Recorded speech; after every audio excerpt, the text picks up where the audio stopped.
Okay, so today we're diving into something that, let's be honest, sounds a little bit like science fiction. Imagine an app, a single app, that holds every single United States federal law. All of it, right there in your pocket. But that immediately begs a huge question, right? I mean, the US legal code is this enormous, ever-expanding beast of documents. How in the world do you shrink that down to fit on your phone? Well, the answer is actually a really cool story. It's about handling massive amounts of data, some seriously clever tech, and a solution that comes from a place you would probably never expect. So let's peel back the layers on this thing. First things first, what's the big idea here? What does this app actually promise? Because on the surface, it sounds like an absolutely essential tool. And the promise is massive. The App Store listing claims it has around 3,000 laws from 95 to 2018, plus, and get this, all of the United States codes. But the real killer feature? It all works offline. No Wi-Fi, no problem. You add in a powerful search function and find in page highlighting, and what you've got is pitched as the ultimate go-anywhere legal library. So that's a huge promise. But does it actually deliver? You know, once you start digging into what real users are saying, the story gets, well, it gets a lot more complicated. On one side, you've got reviews like this one, a 5-star gem calling it a perfect app and saying, everyone in the US should have this. I mean, that sounds like a total home run. But then you see this, a 1-star review from just a couple of years earlier. This user says it chewed up over 100 megs of data and then just failed instantly. Never been so disappointed. So, which is it? A perfect app or a complete disaster? What is going on here? So what is the real story? How can this one app be both a masterpiece for one person and a total train wreck for another?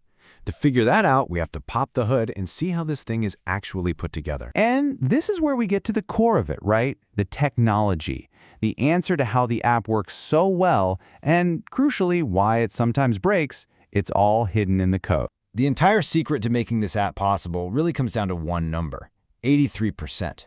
That is the data compression rate the developer managed to hit. And that is a wild technical achievement. It's the bedrock for everything else the app does. To put that into perspective for you, the raw data from the government was 620 megabytes. This app squishes it all the way down to just 104 megabytes. That compression is the magic trick. It's how you get a law library on a phone. But it's also where the problems can start. So the key piece of tech is something called an OBB file. It stands for opaque binary blob, which sounds complicated, but it's not. Just think of it like a digital shipping container. It's a standard way for Android apps to bundle up huge files, like video game levels, or in this case, the entire compressed US legal code, so the app can use it without needing the internet. The whole process is designed to be offline first, so the app's first move is always to look for that local OBD file, that shipping container, to show you the law. But check out that last step.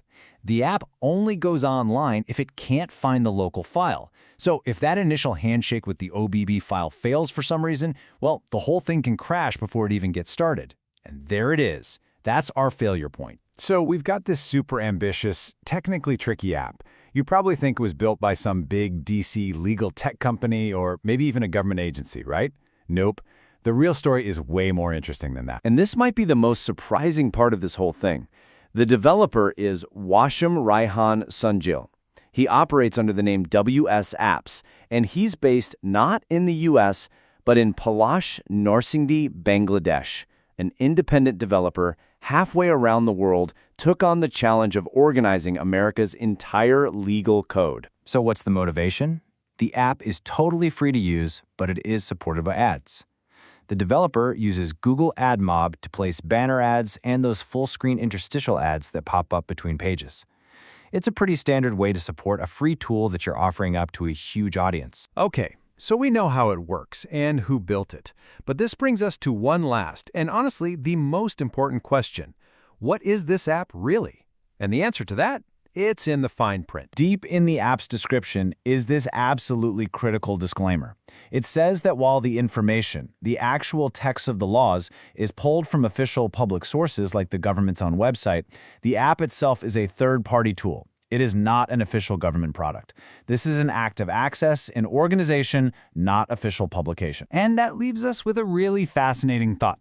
The laws themselves, they're public information. They're free. Anyone can technically go find them. So what's the real value being created here? Is it the data itself? Or is it the monumental task of collecting, compressing, organizing, and making that data instantly accessible to anyone, anywhere, offline? This one app is a perfect case study in the enormous gap between just having information and having true, meaningful access to it.